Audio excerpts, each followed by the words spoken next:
Segundo aos Coríntios, capítulo 12.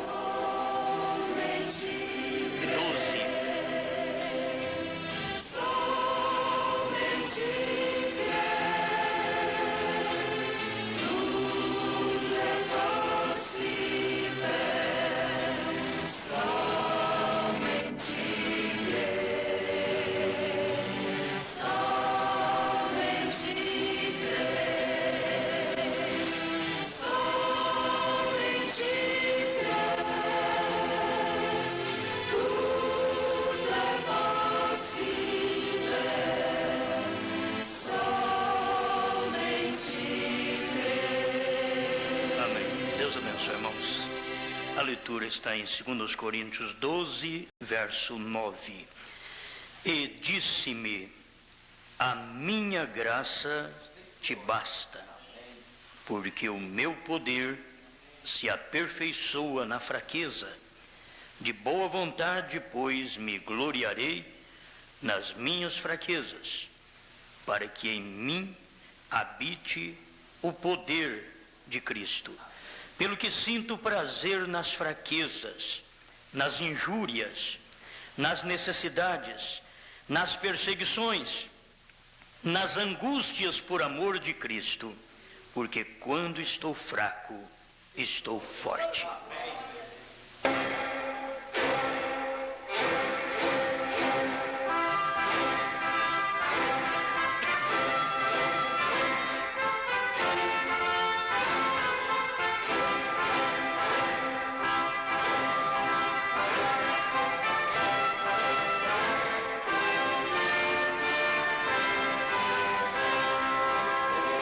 Nos momentos, Senhor, de maior fraqueza, é que o Senhor tem entrado em cena.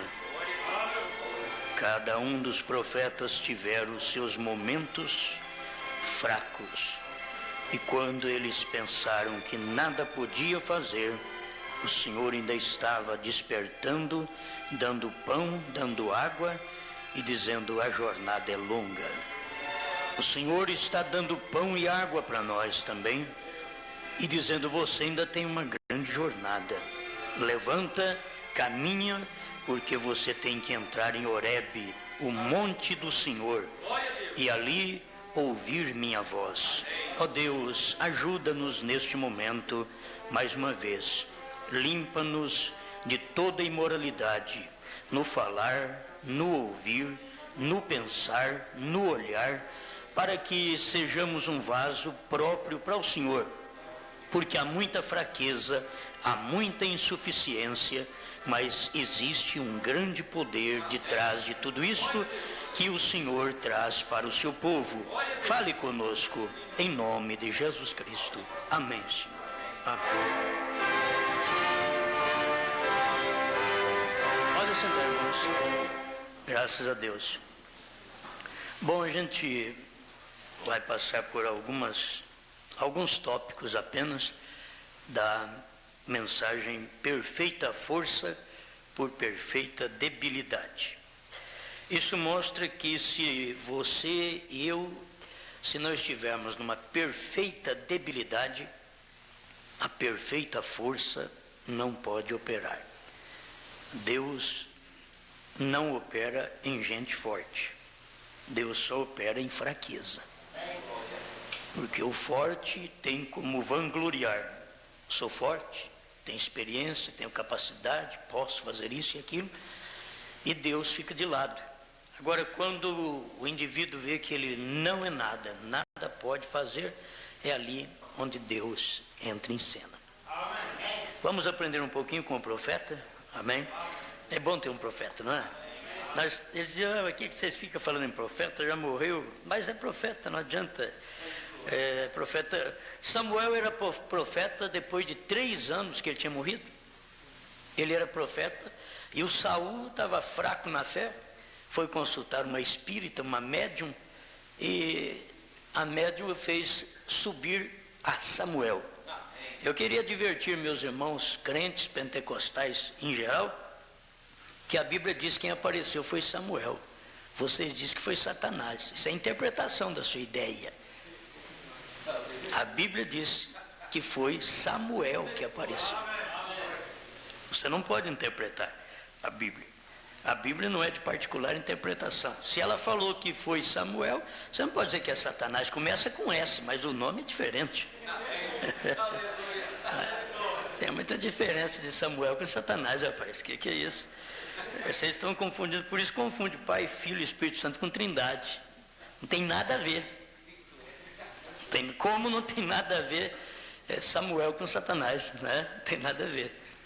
Então vocês deveriam olhar isso daí na Bíblia direito. Vocês conhecem onde está? Eu não lembro nem onde está aqui agora, mas eu sei que está na Bíblia. E você que sabe o lugar, por favor, dá um jeitinho, rapaz, de examinar a Bíblia. Onde a Bíblia fala Satanás, você diz Satanás. Onde a Bíblia fala Samuel, você fala Samuel. Certo? Então é o melhor que a gente faz. E Deus usa sempre a fraqueza. Você vê que Samuel era profeta depois de 3 anos que ele havia morrido. Saul consultou a pitonisa. Naquele tempo era sangue de bode, e aquilo não atrapalhava os espíritos a entrar lá e mexer com eles, não atrapalhava. Quando Jesus veio, pôs um fim. 1 Samuel 28, de 3 a 7. Amém. Quem tem guarda-costas é assim mesmo. Ninguém manda, você não tem guarda-costas. Então, Samuel apareceu, profetizou, porque ele era profeta. Profeta é profeta, que morreu é profeta. Agora você não tem que consultá-lo. Nós não estamos aqui consultando William Branham. Não, nós estamos dizendo que ele é um profeta de Deus.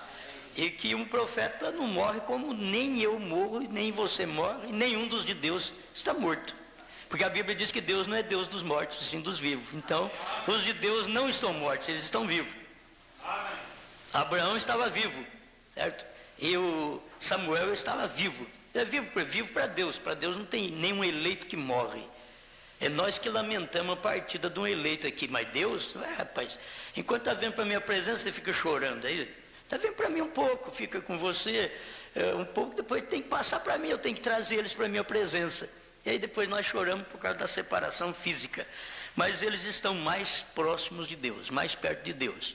Nós vivemos aqui nessas 4 dimensões: luz, matéria e tempo. Você pode ver, o seu corpo está sujeito a este frio, sujeito ao tempo. É o corpo sujeito ao tempo. Então, luz, matéria e tempo. Com os olhos você entra em contato com a luz, e com o tato você entra em contato com a matéria, e você é sujeito ao tempo. O seu corpo é limitado ao tempo, sujeito ao tempo.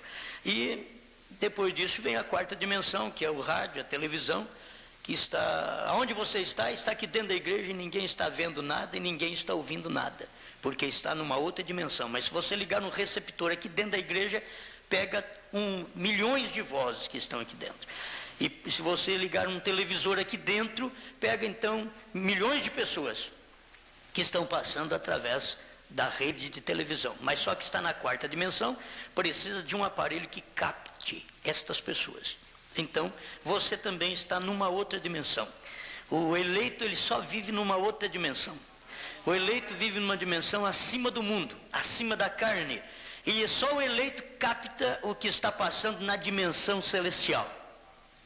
Porque São Paulo diz que nós estamos exatamente nesse lugar, assentados em regiões celestiais. Esta é a dimensão do crente. E nesta dimensão passa coisa maravilhosa, que tem crente que fica só na dimensão física, não vê nada. Eu fui na igreja, não senti nada, não vi nada. Também ele só ficou aqui embaixo. E nós voamos lá para a dimensão celestial e lá nós transbordamos. Amém? Bom, se a gente for pregar, a gente prega muito, mas eu quero ler alguma coisa da mensagem do profeta aqui, que é muito importante.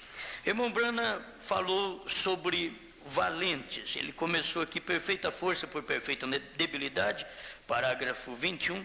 Ele diz: quando leio aquelas histórias daqueles valentes soldados, você sabe, olha para Hebreus 11, que mais direi de Davi, de Jefté, de Gideão, dos profetas, aqueles que foram cerrados pelo meio, quanta coisa aconteceu. O nosso testemunho perto deles, o irmão Branham diz aqui: eu penso, onde estará nosso pequeno testemunho com este povo naquele dia?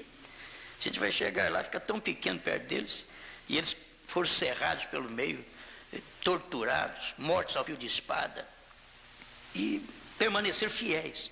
E nós só vamos chegar lá com o testemunho do nosso dia. No nosso dia tinha muita perdição, era o dia dos sodomitas, era o dia de Ló, era o dia de Noé, casamento, divórcio, o povo não sustentava com a mulher, tinha que trocar de mulher, não sustentava com o marido, tinha que trocar de marido, não gostava daquela cara, tinha que trocar de cara. É o período que nós vivemos. E eles vão dizer, não, no nosso tempo não tinha isso não, rapaz, você viveu num tempo terrível.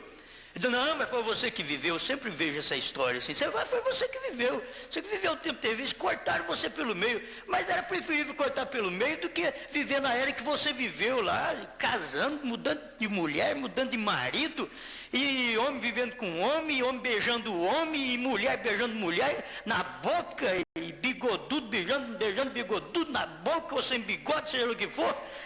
Se você viveu nessa era, misericórdia, eu não queria ter vivido nessa era de jeito nenhum. Eu vivi na era das trevas, naquela era que eles cortavam a gente pelo meio, matavam a gente, levavam para as arenas. A sua era é pior do que a nossa. E nós falamos para eles, não, é a sua. E a Bíblia mostra mesmo que o nosso tempo é o pior tempo que existe. E vai vir aí um tempo pior ainda do que este, porque vai haver uma aflição, diz a Bíblia, que nunca houve desde o começo do mundo. Nunca houve. Então a coisa vai ser feia. Vai vir uma aflição feia, mas o povo de Deus vai sair antes. Quem sai é os que têm a perfeita força por perfeita debilidade. Que a perfeita força é de Deus, a perfeita debilidade é a nossa. Aí Deus entra e opera. Bom, isso é um testemunho, né? Eu quero tomar só alguns parágrafos. Tem um pedacinho de uma oração no parágrafo 27. Tudo perfeita força por perfeita debilidade. Deus, aquele que vem a ti vazio, sairá cheio. Tu prometeste, e eu oro para que tu enchas seus corações e seus cestos de suas almas, tão cheios de coisas boas de Deus, que eles saiam simplesmente radiante, com gozo inefável e cheio de glória. Que os vasos deste precioso povo transbordem com coisas boas e espirituais de Deus. É o meu desejo, que você possa sair daqui com o seu vaso transbordando. E o crente escuta essa mensagem e diz, olha, só essa mensagem para me satisfazer. Isto é maravilhoso. Bom, o irmão Brana começou a falar no parágrafo 33, perfeita força por perfeita debilidade, e estava falando de Paulo, quando Paulo disse para Deus sobre as suas fraquezas. E ele orou a Deus para que aquela coisa ruim saísse dele, porque ele estava tão fraco. Tem hora que Deus permite você viver num estado tão fraco, que você diz, meu Deus, tira isso de mim. Aí Deus diz, não, é agora que eu vou começar a trabalhar. Mas com essa fraqueza e tudo, eu gosto de trabalhar na fraqueza. Deus gosta de trabalhar na fraqueza. Então aí Paulo falou para Deus sobre aquela fraqueza, aquele mal que ele estava sofrendo. Tira esse espírito da minha carne, Senhor. Se a pessoa vem ter um espírito de Satanás na carne e orar a Deus e aquele espírito não sair, São Paulo teve um mensageiro de Satanás, trouxe um espinho na carne. Tem muita gente que tem um espinho na carne, um espinho na carne. Eu não sei o que você poderia usar como espinho na carne. Tem uma doença que é demônio no estado físico. O espinho na carne que a pessoa tem, uma doença. E aquilo ali te aflige. Tem pessoas que elas vivem a vida inteira nervosa. Elas oram a Deus, pedem a Deus e quer crucificar sua carne, mas a vida inteira nervosa. Talvez é um espinho na carne, é um mensageiro de Satanás que está ali. Talvez sem esse nervosismo você não parava na igreja. Sem esse nervosismo você não servia a Deus. Deus permite até esse mensageiro de Satanás ficar ali, se esbofeteando. O profeta disse que esbofetear era cada vez que Paulo levantava, ele levava um bofetão. Ele queria se para o mar e vinha e tomava um bofetão. E aquilo ali, Deus estava por detrás daquilo, trabalhando em Paulo. Tem hora que Deus tem que trabalhar em nós, talvez a hora que estamos doentes. Porque a hora que nós estamos sadios, nós não temos tempo para escutar a rádio, não temos tempo para escutar programa, não temos tempo para nada. Não, vai fazer, não tem tempo. Vamos na igreja, eu não tenho tempo. eu estou tão enrolado com isso e com aquilo, não tem tempo. Aí Deus permite, aí a gente fica lá na cama, de perna para o ar, assim. Senhor, está doendo, então agora você tem tempo? Agora tenho, Senhor. Agora tenho. Eu tenho. Agora eu tenho tempo, tem tempo. Você tem tempo agora para escutar programa? Tem. E aí, como é que pode ligar o radinho agora, com toda a economia que o governo está pedindo? Pode, rádio não gasta, que gasta mais é a televisão que você liga. O rádio você pode escutar o programa o dia inteiro, porque ele não gasta muita força. Você pode escutar o programa o dia inteiro, o rádio não gasta muita força. Você pode ver que o rádio é tocado com poucas pilhas, toca o rádio. Então ele não gasta muita força, ele gasta muita pilha. Se você usar pilha, ele gasta muita pilha. Mas força, ele não gasta muita força. É o mínimo que ele gasta. Você pode escutar o rádio, principalmente pregação, você pode escutar o dia inteiro. Pode escutar, sossegado. E aí faz a economia na geladeira, faz a economia no chuveiro, faz a economia no ferro elétrico, faz a economia. Mas em ouvir a palavra de Deus, não faça economia. Não existe economia para ouvir Deus.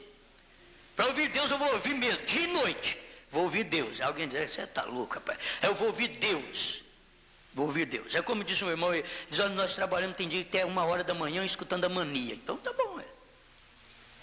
E essa é gente que ainda não aceitou a mensagem ainda direito, hein? Está examinando, vendo se dá para descer. Porque a mensagem é gostosa mesmo. Não é boa? Nossa, se ele soubesse, ele deixava ela descer de liso assim. Ele comia um pouco de quiabo da mensagem. Comeu um pouco de quiabo da mensagem. Ela entra mais depressa, né? Você sabe como entra mais depressa? Já que eu creio nessa mensagem, o que vier eu creio, não tenho que fazer mais nada, eu tenho que crer, eu vou crer. Não tenho nem tempo de examinar muito, porque para examinar essa mensagem, eu estou levando 30 anos e ainda não conheço ela. 30 anos! Eu não conheço essa mensagem. Não tem tempo nem de examinar mais. Nós estamos na última hora, para que, senhor, eu vou comer essa mensagem como come quiabo. Desceu. Já engoli. Agora, se comer a mensagem que nem come peixe, e você tira um espinho, tira outro espinho. Irmão Brana é o maior espinho. Meu Deus do céu. Gente, isso para nós é carne. Aquilo que chama de espinho, porque o irmão Brana não passa na garganta do povo de jeito nenhum.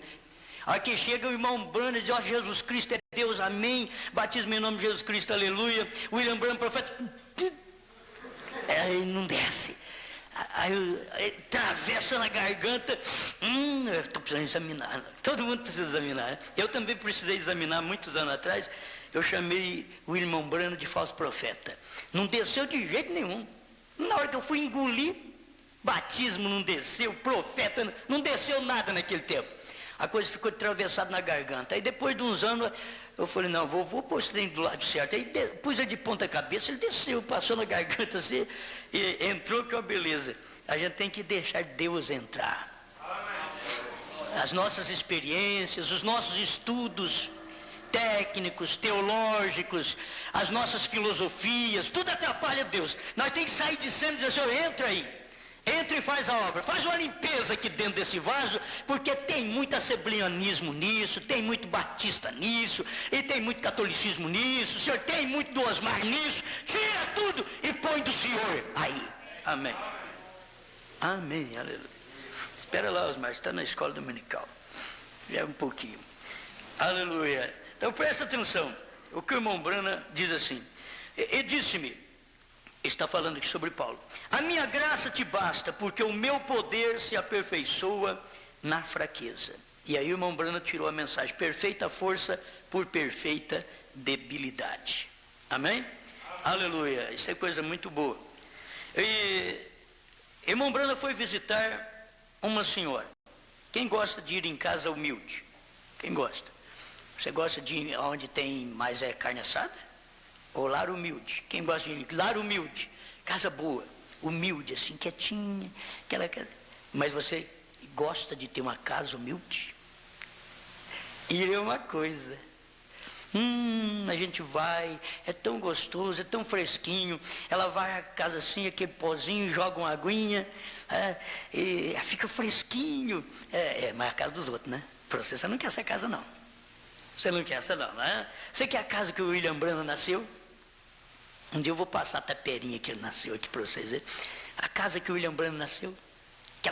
Fala, mas um profeta veio daí, pregou essa mensagem. Onde Deus estava escondido? Numa casa de pau a pique. Numa casa de pau a pique. Tem hora que a gente fala que a mocinha de 15 anos não tem juízo, o rapazinho de 18 anos, ele ainda não está preparado, mas o pai do profeta tinha 18, a mãe do profeta tinha 15. Certo? Tem exceção, certo? Mas você vai ver, depois você vai notar, não vai querer aplicar a mãe do profeta para as nossas filhas com 15 anos hoje. Nossas filhinhas com 15 anos, ela namora um, passa a perna nele, namora o outro, e os nossos filhos também não têm experiência, né? E namora uma, e daqui a pouco passa a perna nela, quer namorar outra, que só fica mudando de namorada e de namorado. Uns 15 anos que não tem segurança. A mãe do profeta, a Ela Brana, Ela Brana, ela tinha um nome interessante, né? Ela Brana, ela com 2 L, né? Ela Brana. Que coisa, que inteligência tinha. Deus usou lá naquela cabaninha de pau a pique, nasceu um menino, o Charles Brana, não sabia nada do que estava acontecendo, a Ela Brana também não sabia nada, e estava nascendo um menino, em 6 de abril de 1909, nascendo uma criança, e um foco de luz em cima do berço daquela criança, desde quando nasceu. Falei, o que é isso? Por que não foi lá no palacete? Teve que ir lá naquela tapera, Deus em simplicidade. Aonde foi que encontrou Jesus? Foi na manjedoura. Eu já disse, quando os teólogos foram encontrar Jesus, deve ter encontrado ele já grande, com 30 anos. Quando a ciência foi encontrar Jesus, encontrou com 2 anos, ele já era um menino. Mas quando os pastores revelados, que não tinha estudo teológico, mas tinha revelação, encontrou Jesus, ele era um menino chorando na manjedoura. Ele encontrou primeiro. Aí o profeta pregou a mensagem, por que tiveram que ser pastores? Porque o pastor era o ofício mais baixo que tinha. E Deus então falou, se vocês que vai me ver primeiro. É o ofício mais baixo que tinha, era ser pastor de ovelhas. Até no Egito, pastor de ovelhas era uma reprovação, era um opróbrio para Faraó. Ele não gostava de pastor de ovelhas. Foi por isso que José ensinou o pai a falar, o senhor vier para cá, o senhor não diga que é pastor de ovelha, porque esse povo não gosta de pastor de ovelha, não. O senhor chega aqui e fala assim, vossos servos são pastores de gado. José é a perfeição, ensinando Jacó, que já foi trapaceiro há muito tempo, a mentir. Falei, mas espera lá. Agora Jacó tinha mudado, já não mentia mais. Foi para o Egito, a hora que chegou lá, Faraó perguntou, o que meus servos fazem? Ele diz, vossos servos são pastores de ovelha.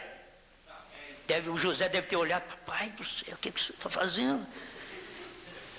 Firmou naquilo ali, vossos servos são pastores de ovelha. E passou aquela perfeita debilidade.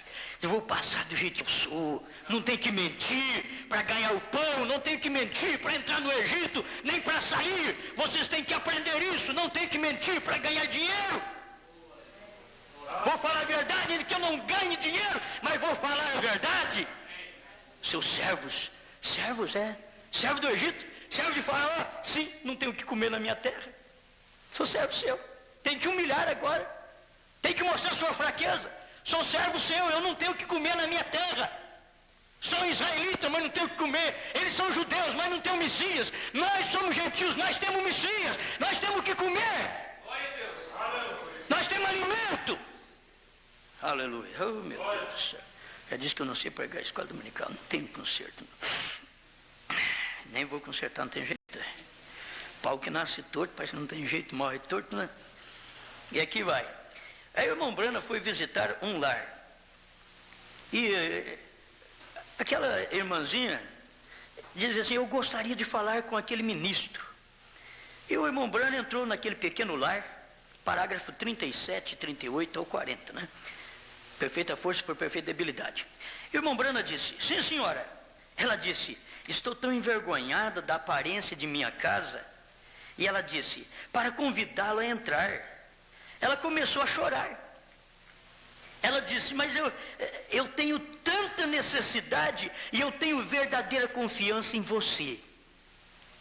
E descobri que havia sido onde nossa pequena irmã Cox, com que ficamos embaixo, ali embaixo, uma pequena vovó com um gravador, indo através da vizinhança pondo as fitas.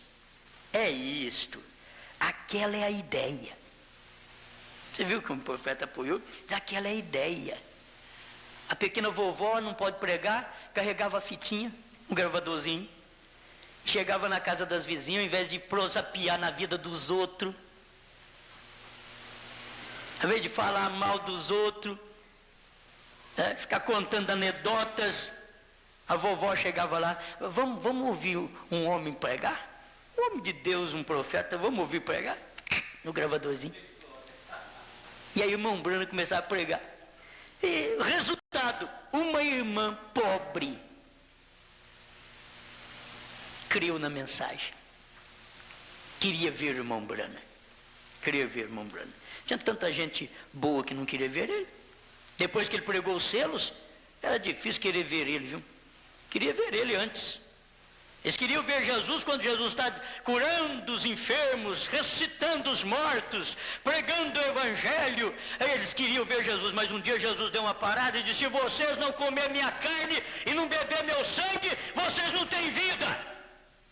Ah, irmão, depois daquilo, os próprios pregadores de Jesus largou de mão dele.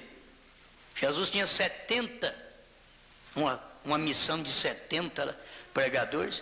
Ao que eles escutaram essa pregação de Jesus, disseram: vamos embora, porque esse homem desviou.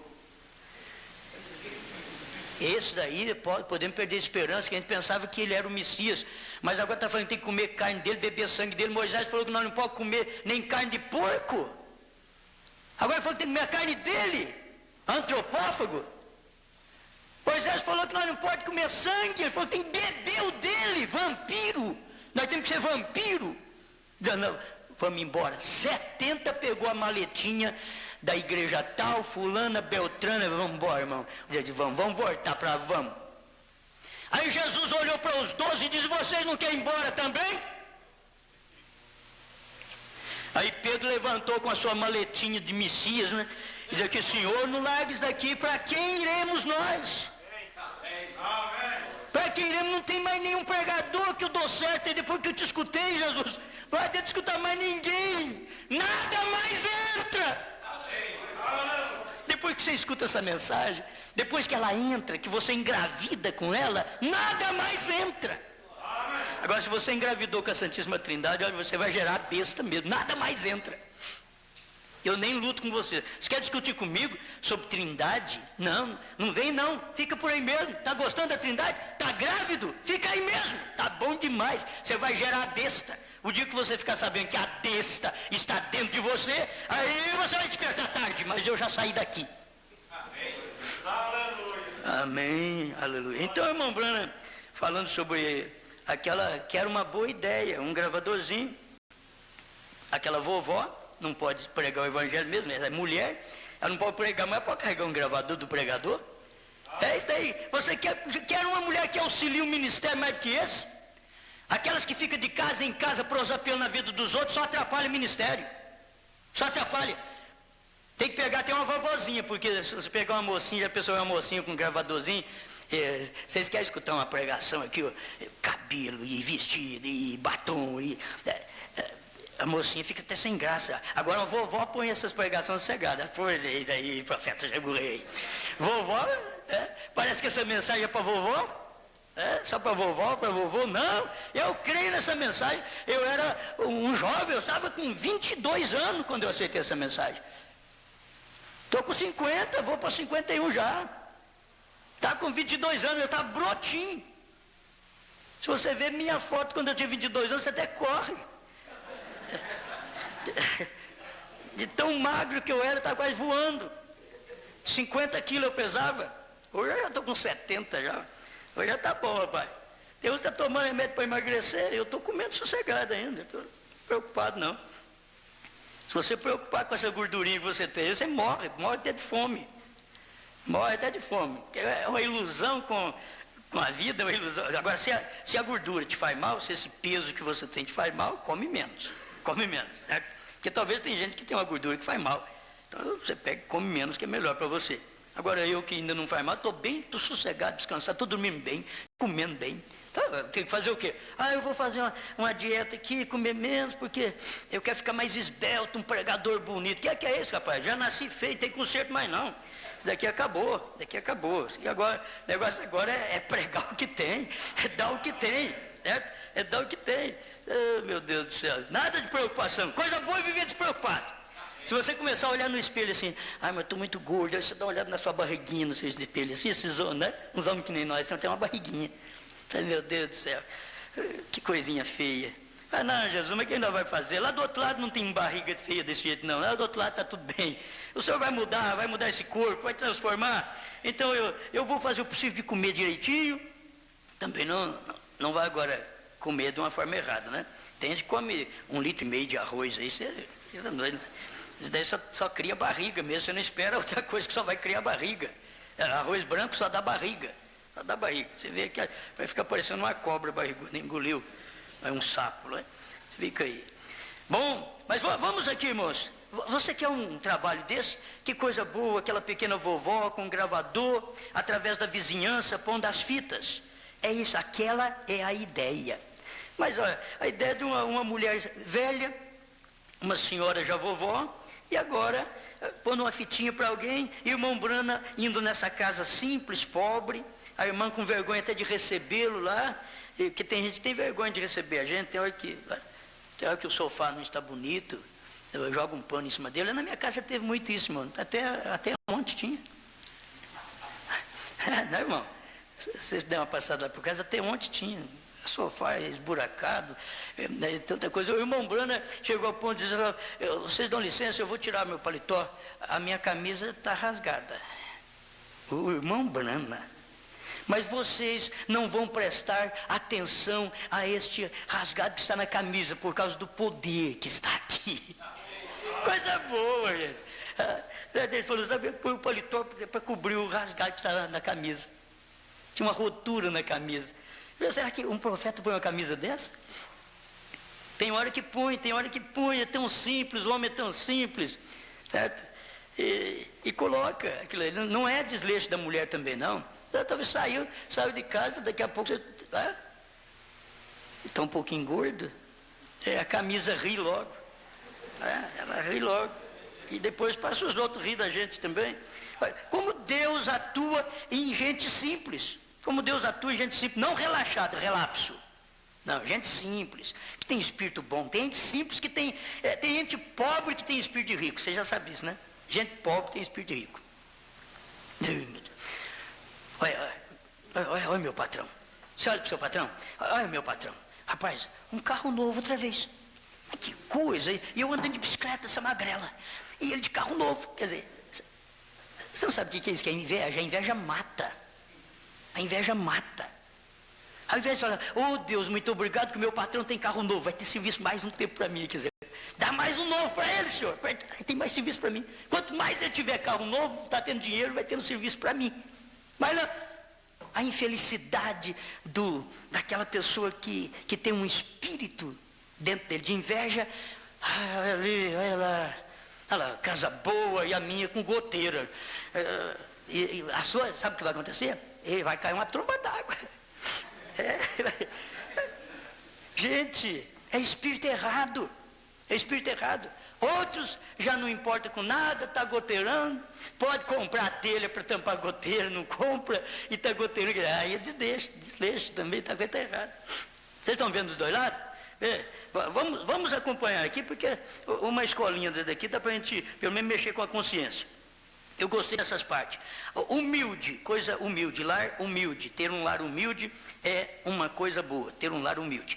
O que viemos fazer na igreja? O que você acha? O que viemos fazer na igreja? Parágrafo 43. Há pequenas coisas que fazemos. E aquilo é o porquê vimos à igreja. Para encontrar onde estão nossas falhas. Viemos na igreja para encontrar onde estão nossas falhas. Não a falha da irmã.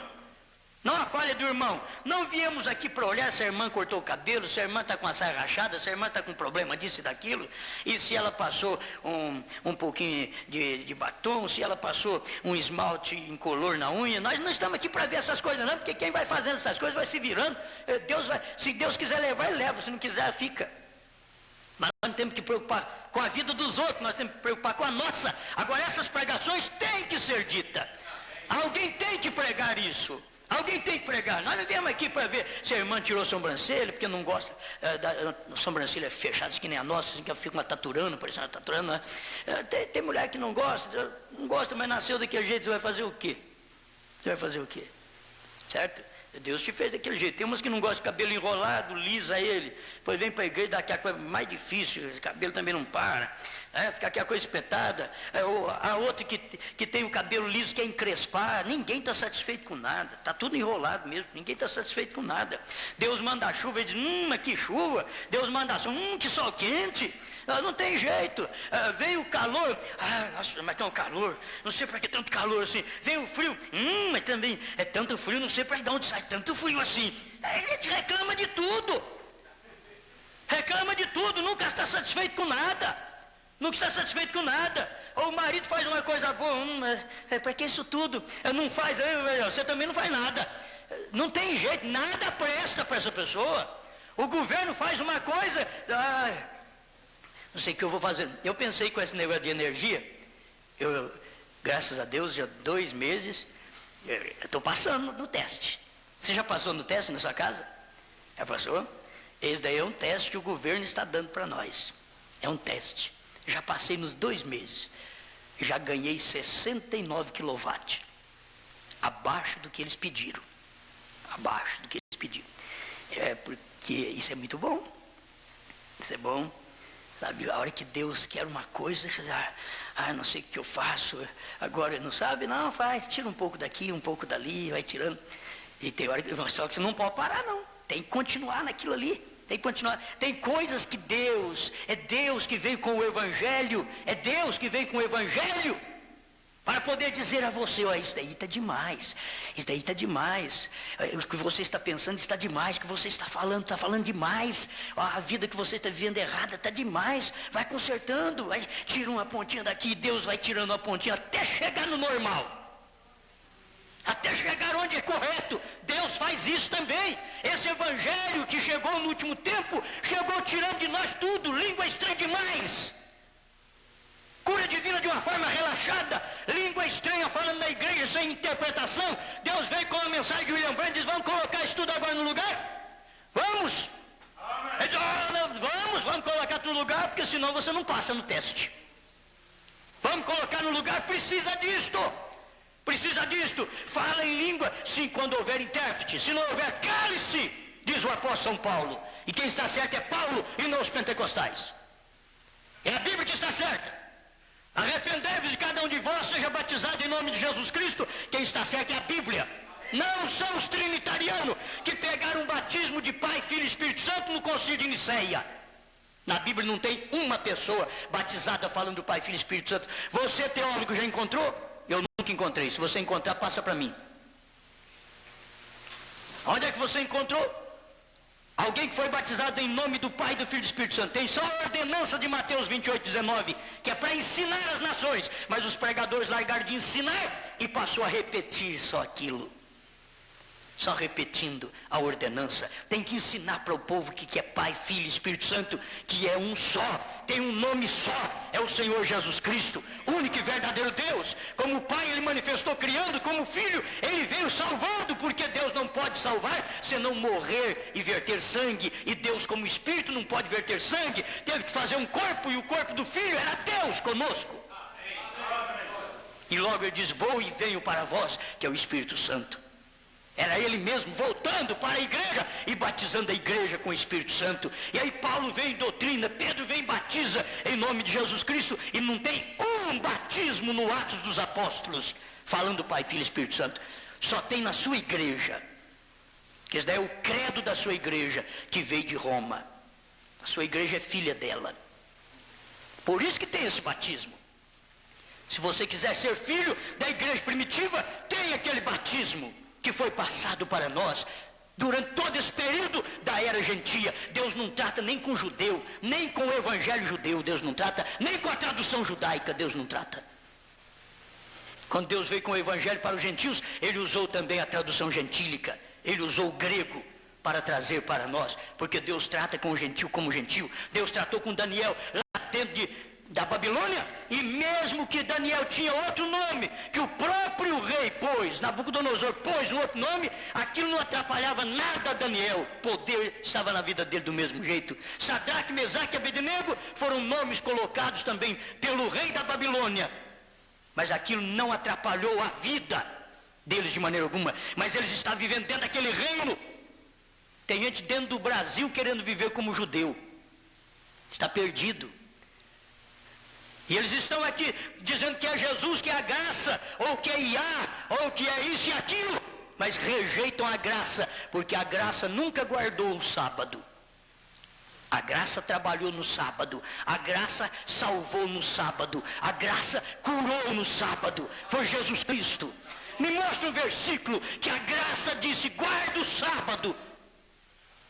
Me mostra um versículo agora no Novo Testamento, na graça, que a graça diz assim, santificado seja o meu sábado. A graça diz, santificado seja o teu nome. Não o sábado mais, porque o sábado era a sombra de Cristo, Cristo é a pessoa, é o descanso. Sábado era o descanso de um dia, Cristo é o descanso eterno da alma. Amém. Mas eu tenho que pregar esse evangelho desse jeito, tem jeito. Tem que pregar assim. É muito bom. Então é para isso que nós viemos à igreja. Viemos aqui para encontrar as nossas falhas. Diz, Senhor, no que é que eu tenho falhado? Tenho falhado na sua palavra, não sou batizado em nome de Jesus Cristo, quero ser. Não creio num profeta, quero crer. Eu vim aqui para encontrar minhas falhas, certo? E as coisas pelas quais podemos melhorar. Se vimos a igreja para qualquer outro objetivo que não seja esse, temo que não conseguiremos muito em vir à igreja. Devemos vir para encontrar nossas fraquezas. Não é ficar como Laodiceia, que acha que sabe tudo e não sabe nem o nome do pai até hoje. Deus chama ela de infeliz, nua, cega. Devemos vir para encontrar nossas fraquezas, encontrar nossos maus lugares, ver quão pequenos somos, que nós dependemos de Deus, dependemos de uma mensagem profética. Quem diz que não depende de um profeta, está dizendo que não depende de Deus, porque Deus não trabalha pelo sacerdote, Deus não trabalha pelo pastor, Deus começa a trabalhar pelo profeta. É assim diz Amós 3,7. Porque o Senhor Jeová não fará coisa alguma sem que primeiro revele os seus segredos aos seus servos os profetas. Depois aqueles que crêem no profeta, então passa a revelar o segredo para a sua igreja. Aleluia. Ver quão pequenos somos e colocar nossa confiança em alguém que é forte. E esse é Deus. Você vê quão pequeno você é e você coloca a sua confiança num que é forte. E esse é Deus. Amém? Agora, chegamos a um certo ponto que a gente precisa notar isso daqui, ó. Presta atenção, 44 do meio do parágrafo, eu vou ler só uma parte. Porém, a própria coisa que chegamos a usar como pretexto. Tem coisa que nós usamos como pretexto para não realizar a obra de Deus. Dizemos, não tenho tempo, dizemos, acabou a gasolina, acabou o dinheiro, acabou a saúde. Nós usamos como pretexto. Eu tenho um trabalho que não me dá tempo para servir a Deus, para ir na igreja. Eu tenho um trabalho que é isso e aquilo. Então esse trabalho não é de Deus. Todo trabalho que não te dá tempo de servir a Deus, esse trabalho não é de Deus. O trabalho que é de Deus é aquele que dá tempo para você servir a Deus. Ganha seu pão e serve a Deus. Isso é o melhor. Esse é o melhor trabalho. Se você tem um trabalho que atrapalha você servir a Deus, esse trabalho não é de Deus. Eu não posso crer que ele é de Deus, certo? Não estou mandando você sair dele. Simplesmente estou dizendo isso. Se ele atrapalha você servir a Deus. Agora, toda pessoa sábia, ela sabe pegar parte do seu trabalho e colocar Deus ali. Não tenho jeito de fazer nada, eu coloco Deus no meu trabalho. Coloco Deus quando eu trato com as pessoas. Mas não tem outra coisa. Eu tenho que trabalhar muito, então eu coloco Deus naquela hora. Falo, Senhor, nesse horário tem alguém num culto te adorando. E eu não posso estar lá, mas eu estou em espírito. Trabalhando no seu trabalho em espírito, porque é uma obrigação, certo? Tem uns que têm uma obrigação a fazer, mas a hora que você tem um tempinho, escorrega para a igreja, Vou para lá. Agora eu tenho tempo. Vou aproveitar a hora que eu tenho. Amém? Isso é coisa boa, irmão. Vocês vão entender a pregação, certo? Vocês não façam coisa alguma lá sem que primeiro fale comigo, porque talvez vocês não entendam a pregação, daqui a pouco ela larga até trabalhar. Que essa é até do emprego. Né? Vocês vêm falar comigo primeiro. Qualquer coisa, vocês falam comigo. Que eu vou te orientar de uma forma individual, que é bem melhor. Mas escute aqui o que o irmão Branham está dizendo. Que nós devemos, a própria coisa que chegamos a usar como pretexto para justificar nossa fraqueza, Deus usa aquela própria coisa para realizar a obra. O que nós usamos de pretexto, Deus usa para realizar a obra. Entende? Mas daqui é um pretexto, não deixa eu servir a Deus. Se você quer ver, essa mulher aqui, ela é um problema na minha vida, não deixa eu servir a Deus direito. Irmãos, esse pretexto Deus quer usar para você fazer a obra dele. Deus quer usar. Talvez essa mulher que te espizinha, esse marido que é ruim para você, é que vai ajudar você a chegar lá. Talvez essa pessoa que não é boa para você, ela vai trazer algo que vai te aperfeiçoar. Eu não queria ser uma matéria que aperfeiçoasse os outros e eu fosse uma matéria perdida, porque eu só estava sendo usado para aperfeiçoar os outros, mas depois eu ia me perder. Eu não queria ser uma matéria dessa. Mas que muitas vezes existe. Uma matéria desse jeito, no mundo. Talvez você tenha um patrão, que aquele patrão fica de cima de você. E aquilo ali, você diz, é Satanás. Tem hora que não é Satanás. É porque você precisa passar por uma purificação. E Deus tem que usar alguma coisa. Deus tem que usar alguma coisa.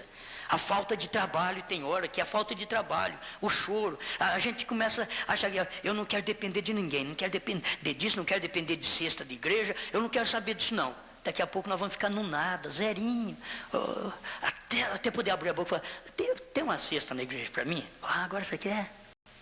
Agora eu quero. Quer? Mas se você for uma pessoa humilde, abençoada, e que nem eu assim, ó que você que tiver uma cesta, manda lá em casa.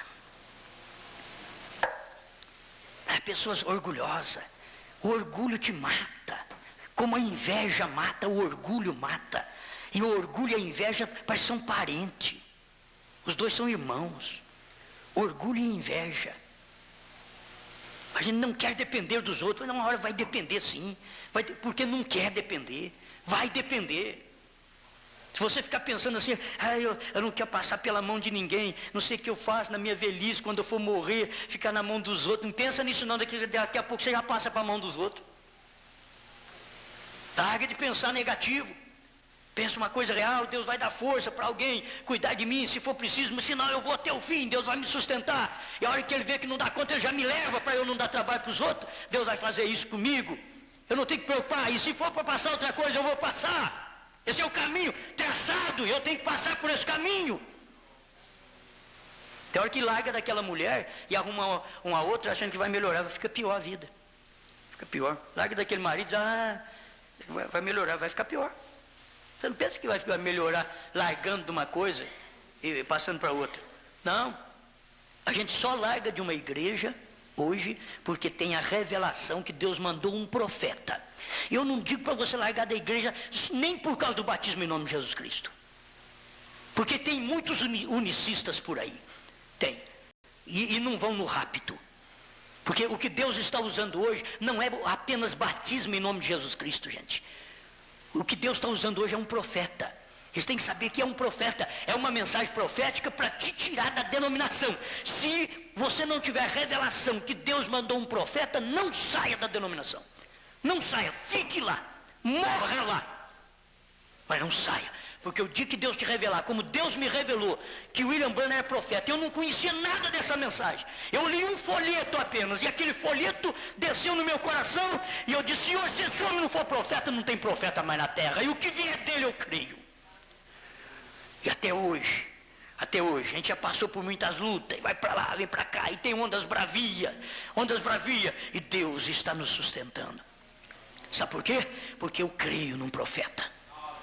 Eu creio num profeta, entende? Não saia de uma denominação nem pelo batismo em nome de Jesus Cristo. Não saia. Só saia o dia que Deus te revelar que William Branham é profeta. O dia que Deus te revelar isso, você sai. Porque aí você vai sair mesmo com gosto. Vai sair com gosto. Porque sair só pelo batismo, você não sai de uma denominação com gosto. Não sai, porque saiu pelo batismo que tem numa outra organização. Mas profeta só tem aqui. Profeta só tem nessa mensagem. Você vai ver um profeta vindicado pela própria Bíblia e por todos esses anos que a gente tem lido suas literaturas e não choca com a palavra. A revelação dos selos não choca com a Bíblia Sagrada. Não choca. Ela vem andando juntinho com a Bíblia. A revelação das eras, tudo que você tem, semente da serpente, a revelação de que Caim não é filho de Adão. Isso não choca com a Bíblia. É tão claro porque a Bíblia diz que Caim é do maligno. Amém? Meu irmão, temos 5 aí? Então tá bom. Dá para a gente fazer um pequeno respaldo aqui. Não use nada como pretexto. Não use. Irmãos, eu deveria te ensinar uma coisa que é profunda. Se você põe alguém como pretexto que não te deixa servir a Deus, Deus pode tirar esse alguém da sua vida. Deus pode tirar esse alguém. Talvez você ame essa pessoa. Você não põe filho como pretexto porque você ama filho. Você não põe esposo ou esposa como pretexto porque você os ama. E também, se você não amar, não pense que Deus vai tirar eles, porque Deus não tira. Você diz, eu vou pôr como pretexto essa fulana que eu tenho em casa aqui, que eu não gosto dela mesmo, vou pôr como pretexto daqui, aí vai aliviar meu barco. Deus não tira, vai ficar lá pesando o barco, e o barco torto, e diz, mulher, a maneira aí, mulher, maneira, não vai ter jeito. Deus vai deixar ela na sua vida, esse homem na sua vida, até o fim, porque Deus conhece. Você pode me enganar, mas não engana Deus, e essa pregação não é fácil de você enganar também, ela é tremenda. Ela corta daqui a hora que você fala, não tem jeito, eu pensei que ia dar um jeitinho, não teve jeito, e não tem mesmo. O Espírito Santo aqui é tremendo, eu gosto do Espírito Santo. Como é bom o Espírito Santo. Quando você põe alguém como pretexto, irmão, aquilo ali, Deus pode levar embora. Deus pode levar embora, isso aqui é um pretexto. Isso aqui, se não fosse daí, eu servia a Deus melhor. Irmão, largue de mão do negócio. Aqui, se eu casar, eu sirvo a Deus melhor. Você está contra a Bíblia, rapaz. É bom casar. Fala assim, é bom casar, é bíblico casar. Mas não diga assim, se eu casar, eu sirvo a Deus melhor. A Bíblia diz que não. A Bíblia diz que os solteiros cuidam das coisas do Senhor. O casado cuida das coisas do mundo, como agradar sua esposa ou seu marido. É bíblico. Se você achar que casar serve a Deus melhor, você está enganado. A Bíblia diz que não. Agora, casar, proíbe o casamento. Não, casar é bom. Eu sempre digo, casamento é bom. Mas o que é isso? Você já sofreu tanto com casamento e posso continuar sofrendo, mas casamento é bom. É tão bom que foi Deus que fez. Certo? Foi Deus que fez. Deus nunca amigou uma pessoa, Deus casou. Deus uniu. Deus uniu. Porque negócio de amigado é aquela coisa de vez em quando, então um perfuminho melhor, é alguma coisinha melhor, porque é de vez em quando aquele negócio de amigado. São demônios. Deus nunca fez um amigado, Deus fez um casal. Pegou e uniu com o outro, tirou a costela do Adão e aqui está essa parte aqui, é sua. Adão acordou e disse, essa daqui é osso dos meus ossos, carne da minha carne, e chamará varoa por quanto do varão foi tomado. Ou uma mulher, quando ela descobre que ela saiu do marido dela, que bênção. Mas se ela não saiu do marido dela, você vai ter que aguentar a vida inteira. O profeta diz que no milênio não vai ter esse problema. No milênio será corrigido. Você não tenta corrigir aqui. Essa mulher não é minha costela, eu vou casar outra vez. Você vai ficar procurando costela a vida inteira. Entende? Você fica atrás de costela para você ver. Vai só te dar problema. Certo? Esse homem aqui não é o meu corpo, porque parece que eu não saí dele, não. A questão é adaptação. Casamento é escolha. Hoje é escolha. É escolha. Casamento não é predestinação. Deus predestinou que você vai casar com um milionário. Eu estou esperando. Fica esperando a vida inteira no caso. Por que você não vai dizer? Deus colocou no meu caminho um irmãozinho com salário mínimo.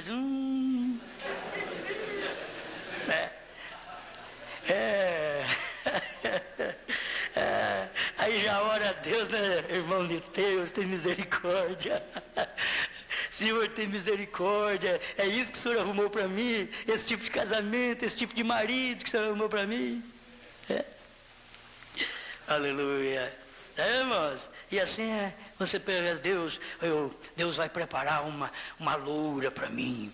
Você vai preparar uma loura para mim. Né? E você peleja, Deus, loura, Deus, loura, Deus, loura. O senhor sabe, senhor, que eu gosto, loura. E tem uns irmãos aqui que tem esses apetites desordenados. Deus, loura. Ah, que é isso, rapaz? Que é isso? Você tem que pedir Bíblia. Senhor, prepara para mim aquilo que é da sua vontade. Talvez venha uma irmãzinha que pode ser uma bênção. E se ela for aquela que for te espizinhar, porque você também tem aquela natureza e precisa ser espizinhado. Tem hora que Deus traz alguma coisa para o nosso caminho, é para poder abater nós. Aí se você ficar abatido e sentir bem, isso aí que é Deus me deu essa mulher, zípora tremenda, mas Deus me deu essa zípora, podia dizer Moisés, né? Essa zípora foi Deus que me deu, Deus mandou eu casar com essa escurinha, foi Deus que falou para Moisés. Moisés não pensou em loura não. Moisés falou assim, é de dentro de Israel que vocês têm que casar, todos os israelitas não podem casar com ninguém fora de Israel, tem que casar com gente da sua nação, é o seu próprio povo, seu próprio sangue. Aí Deus chamou Moisés num cantinho e falou assim, casa com aquela escurinha lá da Etiópia. Moisés não perguntou para Deus, senhor, mas vai dar problema, esse povo falou, eu liguei para ele, senhor, que não pode fazer isso agora, o que eu vou fazer? Casa, que o primeiro que vai tropeçar é sua irmã, e ela vai morrer. O primeiro que vai tropeçar é sua irmã. Vai falar mal do seu casamento com a escurinha. Certo? Na verdade, existe a semente gerando da sua própria espécie. Existe, mas Deus fez isso lá no passado, porque precisava fazer. Mas tem hora que Deus permite coisas que acontecem, porque tem que acontecer. Deus permitiu vir fome em Belém para que pudesse Noemi ir para Moabe. As Moabitas, é Moabita mesmo? Moabita lá para Moabita. E ali levar os seus filhos, Malom e Quilion, chega lá e casa com a Ruth, que era eleita. O outro casou com a órfã, que era denominação. Pronto. Tinha que haver isso aí na Bíblia, tinha que haver. Agora não quer dizer que hoje precisa de haver, porque nós não estamos deixando mais rastro para ninguém, não, viu? A coisa nossa, nós já estamos vivendo a história nossa, é o presente, é o momento. Parece que não vai ficar para mais ninguém. A hora que a noiva sair daqui, vai ficar pagando tribulações, vai ler o que nós fizemos, não vai adiantar mais nada, não resultará em mais nada. Hoje é tempo aceitável. Amém. Vamos ficar de pé. Glória a Deus. Não tem jeito de falar, tu tem muita coisa boa, irmãos, mas a gente não consegue. Vai de pouquinho, vamos de pouquinho, até nós chegarmos lá. O que você usa de pretexto, Deus usa aquela própria coisa para realizar a obra. Ele nos espera chegar àquela condição de modo que Ele possa nos usar. Nós tomamos as desculpas e dizemos, bem, eu não posso fazer isto, sou insuficiente, eu não posso fazer isto. E Deus toma aquela própria coisa para fazer a obra com ela. Eu não posso, Senhor, eu não posso fazer isso, eu não dou conta. Deus diz, você vai fazer sim, porque eu quero tomar a sua insuficiência para que eu possa fazer a minha obra. Não tem coisa melhor do que ser humilde, insuficiente, sentir-se insuficiente para que Deus possa entrar em cena. Muito obrigado, Pai, por mais este momento em sua presença. É tão bom que a gente poderia durar mais tempo aqui, mas muito obrigado. É muito bom estar aqui ouvindo a sua palavra e nos deleitando, nos aprazendo nestas verdades, nestas correções que prepara a nossa vida para o arrebatamento através da mensagem precursora do Senhor nessa terra, a mensagem profética do Elias. Muito obrigado, em nome do Senhor Jesus. Amém, Senhor. Amém. Deus te abençoe, abraço no outro, vá em paz e até a tarde, novamente, 18h20, mais um culto de adoração a Deus. Não perca. Ouve, amigo, que triste vagueias, sem ter de Jesus salvação. Uma voz meiga e doce te chama, porque fechas o a voz te chama suavemente, abre agora a porta do teu coração. A voz te chama com insistência, pois em teu coração quer habitar. O perdão Jesus Cristo oferece, quão grande foi seu amor, sobre a cruz o seu sangue vertendo, tornou-se o teu Salvador. A voz te chama suavemente, abre agora a porta do teu coração. A voz te chama com insistência, pois em teu coração quer habitar.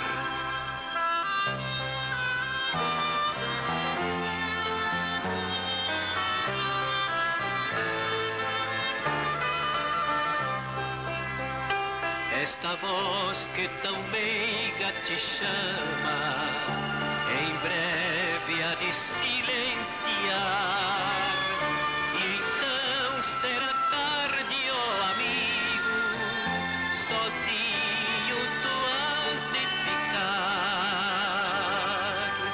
Jesus convida suavemente, queres tu a ele hoje aceitar? De manso bate a tua porta, pois em teu coração quer habitar.